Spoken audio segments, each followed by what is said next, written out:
Well, hello and welcome to another Faith, Philosophy and Life with me, Mr. Shelton. It's great to see you and I hope that you are doing well. Really big question today. Should we always forgive? I mean, is that acceptable to do? Or are we just taken for being a little bit gullible? Have a think about that while you grab your pen and paper, because here's our cheesy intro music.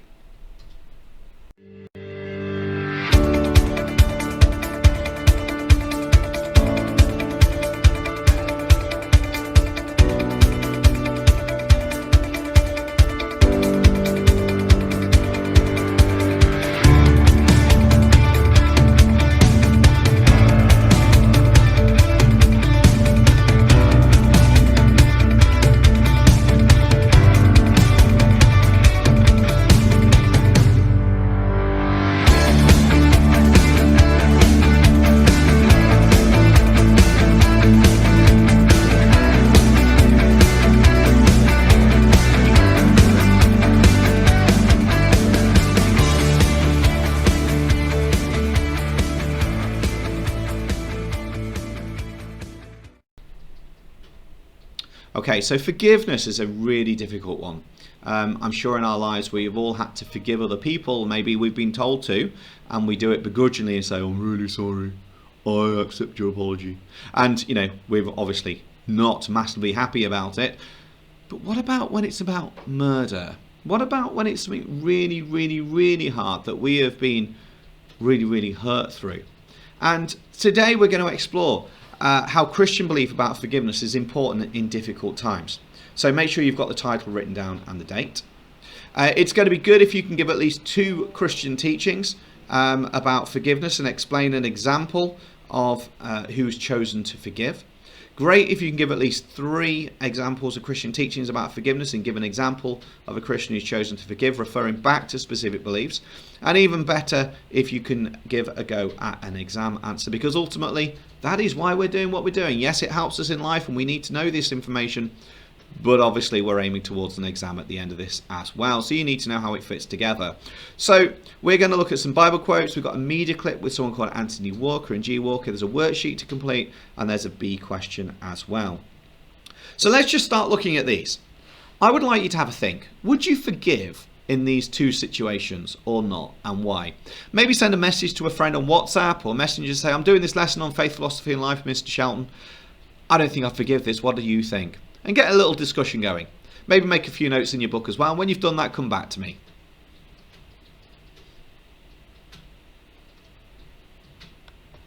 Okay, so with that done, we're going to get into a really quite detailed bit on forgiveness now. Christians think they need to forgive because Jesus has forgiven them, even when it's really, really hard to do. And this is a situation that I pray that I'm never going to be involved with. This is a woman called G. Walker whose son was killed a number of years ago in Liverpool. There's a description in the description below. There's a worksheet which I'd like you to access, because that goes along with this video clip from the BBC. So I'd like you to watch this now, answer the questions that are on the worksheet and think, would you have forgiven?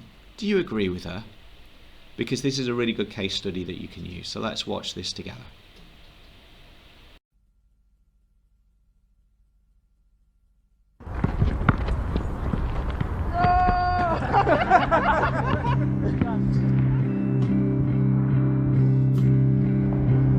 What happens when you are not the direct victim? Can you, should you forgive a crime committed towards someone you love? He went to the park. I passed him on the way, so I just beeped and waved. So that would have been the last time I would have seen him alive. They got racially abused at the bus stop while they were waiting, and they walked away to get to the next bus stop to get away from the confrontation. 2 boys drove ahead of them and waited for them in the park. And then they attacked Anthony with an ice axe, and he didn't make it. The family of the murdered teenager Anthony Walker has made an emotional appeal for help in catching his killer. This has been a difficult day here in Huyton for the local community. Anthony Walker was killed with an axe last Friday night. Police say the murder was racially motivated. I need to find out. Everyone sat here needs to find out who did this to my little brother, my 18-year-old brother. They didn't go into detail, they told us that Anthony had been killed. All I remember at that time is just falling to the floor and I was crying.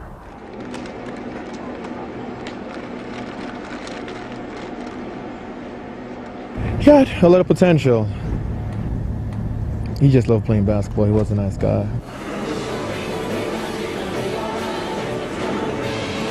Kids love him. He took time out for them. And you know, his passion was basketball. He teach them basketball. He likes to rap, he likes to dance. So we teach kids all those things.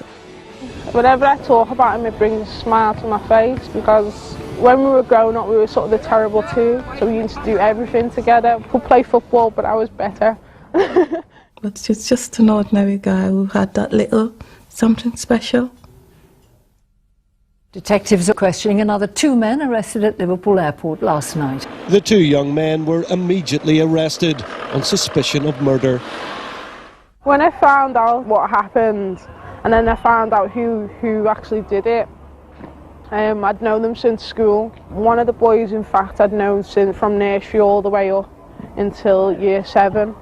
I've known him for a long time, and for me, because we were at the same school, same area, I'm thinking, have we missed something?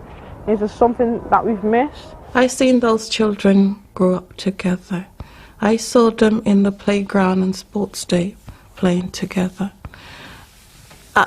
Yeah, what they did, I don't condone what they did. It's terribly wrong. But I expect the law to work for me. It's not up to me to take revenge. This evening, his sister Dominique came to look at the tributes.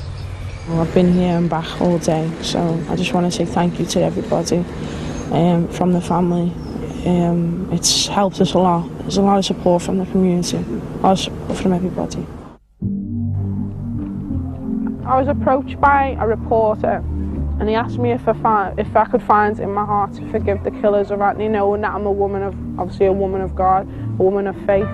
And I stopped for a second, and I was just like, I obviously had to think, but it wasn't, for me it probably seemed like a lifetime that I had to think, but it must have been less than a few seconds. And I said to him, I says, the Bible taught us that, and Jesus said 70 times 7 we must forgive, and that's what we must do.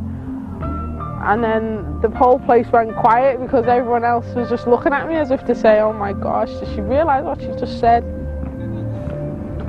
Mum didn't speak for about a week after Anthony died. She didn't say much.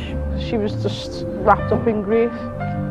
And then when she come home, she just come over to me and gave me a hug, and she was just like, she started speaking. It was like, you know, it's sort of just a catalyst of, you know, it must have started something.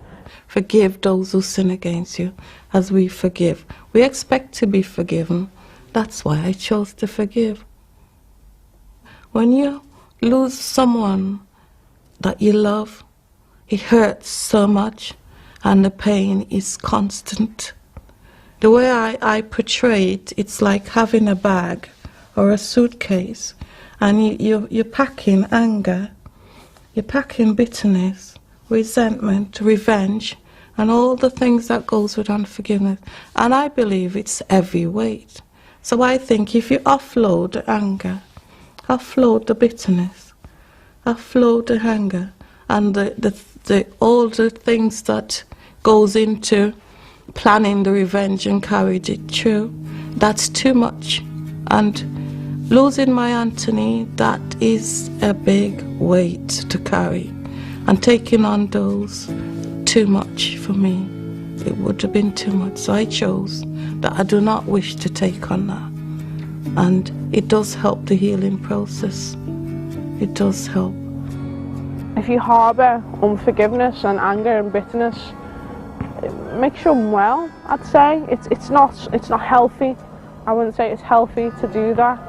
And I think with me, I lost my best friend, my brother, my little brother at that. And it was hard for me at first to understand what forgiveness was, but I'm telling you now, 2 years on, I know what it is. and I'm practicing every day, and it is an everyday thing. Okay, so what we need to do now is we need to have an understanding about why Christians forgive. To do this, I'd like you to make a mind map or a bullet point list, because I'm going to go through some information with you. There's going to be a number of Bible verses. The ones you particularly need to draw your attention to are Matthew 18:21 to 22 and Matthew 6:14 to 15. I know you're going to say, what are those? And where I'm going to go through those with you. And I'd like you to do around your mind map to pull out and to explain each one briefly and what it means. So you're going to have to read the quote and then say what you think that quote means. I'm not going to narrate these. You're going to have to pause these as you go. Here's our first one.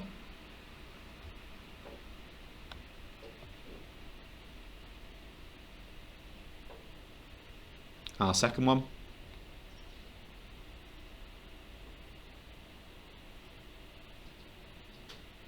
Our third one.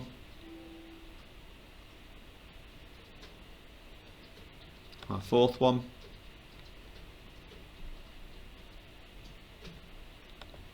And our fifth one. And one more for good measure.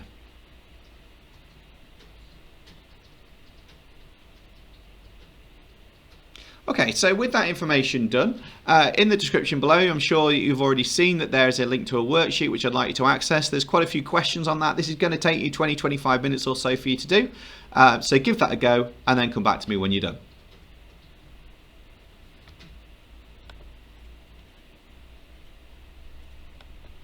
Lovely. So what we've said then this lesson, it'd be good if you give 2 examples of Christian teachings. Hopefully you've done that. Think back to your tall items as well. Turn the other cheek, eye for an eye, 7 times 70 you should forgive, treat others you like to be treated. All of those work really well for this sort of thing. Hopefully you'll be able to come up with an example of someone who's chosen to forgive as well with G. Walker. If you can do that and you can retell all those quotes, that will be your great done. So now we just need to look at our final part, which is the B question. So this is a B style exam question, which is a describe. So you need 5 marks, so you need 4 bits of information and a quote which is explained. That's what you're aiming for as your gold standard. So the question is this: describe why forgiveness is important in Christianity. Describe why forgiveness is important in Christianity. This is going to take you 5 minutes. Remember to use quotes and keywords because you need to do that in order to get above a mid-banded answer. I'm going to leave it there. Thanks very much for your time. You've done brilliantly today. Take care of yourself, stay safe, wash hands, God bless you, and I'll see you soon.